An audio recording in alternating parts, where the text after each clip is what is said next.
Sistem ahli, takrif.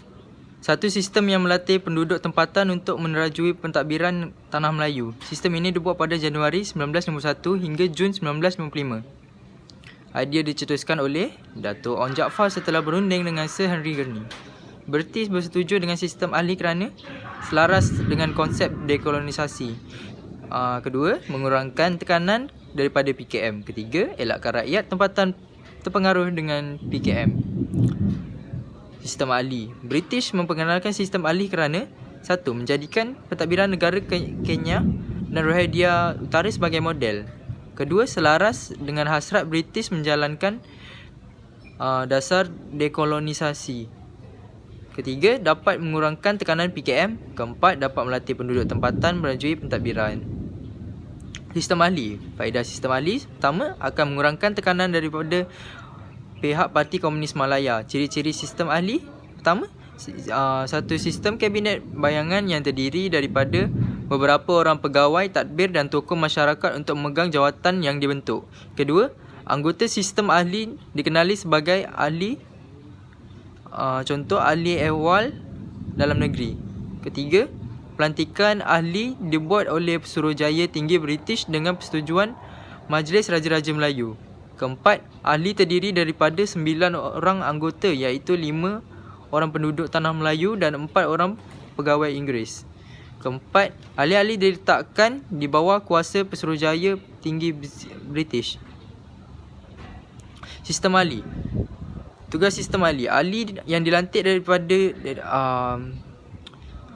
dilantik diberi tugas satu portfolio yang mengandungi beberapa buah jabatan kerajaan. Kedua, menguruskan pentadbiran harian jabatan tersebut mengikut dasar-dasar yang disedia.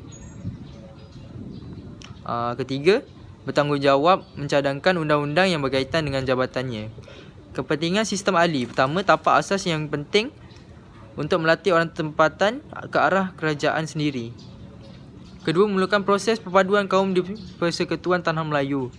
Ketiga, asas penting untuk menentukan kemerdekaan yang bakal dicapai. Keempat, memberikan pendedahan yang baik kepada penduduk tempatan untuk mentadbir menerajui kerajaan. Pakatan Murni. Takrif. Usaha semua kaum di Tanah Melayu menghasilkan satu kerjasama dan tolak ansur politik melalui rundingan. Kebaikan Pakatan Murni. Dalam penyelesaian tuntutan dan masalah kaum dan usaha untuk menyatupadukan pelbagai kaum. Usaha-usaha mengadakan Pakatan Murni di kalangan penduduk Tanah Melayu. Pertama, penubuhan jawatan kuasa hubungan antara kaum. Kedua, pembukaan keahlian UMNO kepada bukan Melayu seperti dicadangkan oleh Dato' Onn Jaafar. Ketiga, penubuhan Parti Kemerdekaan Malaya. Keempat, penubuhan persidangan kebangsaan. Pakatan Murni. Perkara yang telah disetujui hasil perundangan antara UMNO dengan jawatan kuasa hubungan antara kaum. Pertama, penubuhan lembaga pembangunan industri desa. Kedua, memajukan ekonomi dan pendidikan masyarakat luar bandar. Ketiga, Dato' Onn Jaafar menjadi pengerusi RIDA. Keempat, kerayakan negeri 1991 kepada imigran yang lahir di Persekutuan Tanah Melayu dengan syarat ibu atau bapanya rakyat Tanah Melayu. Kelima, pilihan raya akan diadakan pada masa yang sesuai. Pakatan Murni. Peranan Dato' Onn Jaafar dalam mewujudkan Pakatan Murni antara kaum Tanah Melayu sebelum Parti Perikatan. Pertama, mewakili orang Melayu dalam jawatan kuasa hubungan antara kaum. Kedua, menjadikan paduan kaum sebagai asas kemerdekaan. Menjadi pengerusi lembaga pembangunan industri desa. Keempat, buka keahlian UMNO kepada bukan Melayu. Kelima, menubuhkan kemerdekaan Malaya. Keenam, membuka IMP kepada semua kaum. Pakatan Murni.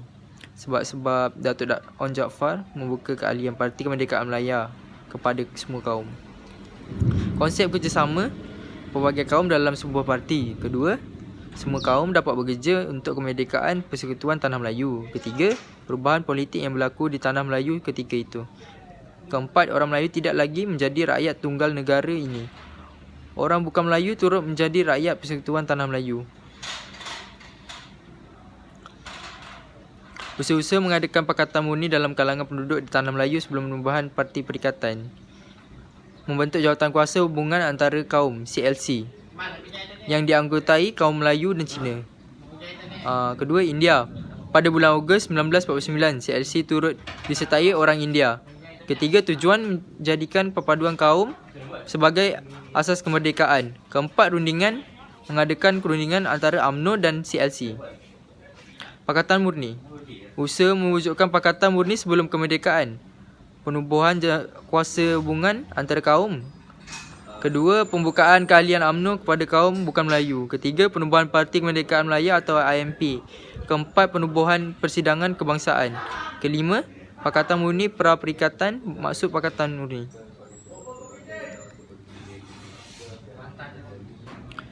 Pertama, kerjasama dan tolak ansur politik. Kedua, melalui rundingan. Ketiga, tujuan perpaduan pelbagai kaum. Janjian Persekutuan Tanah Melayu. Pada 1 Februari 1948, Persekutuan Tanah Melayu dibubarkan bagi menggantikan Malayan Union. Kedua, British telah melibatkan orang Melayu dalam penubuhan Persekutuan Tanah Melayu. Ketiga, sebuah jawatan kuasa eksekutif telah dibubarkan pada 21 Julai 1946. Keempat, jawatan kuasa itu dianggotai oleh 4 orang pegawai, kanan British, 4 orang wakil Raja Melayu dan 2 orang wakil UMNO.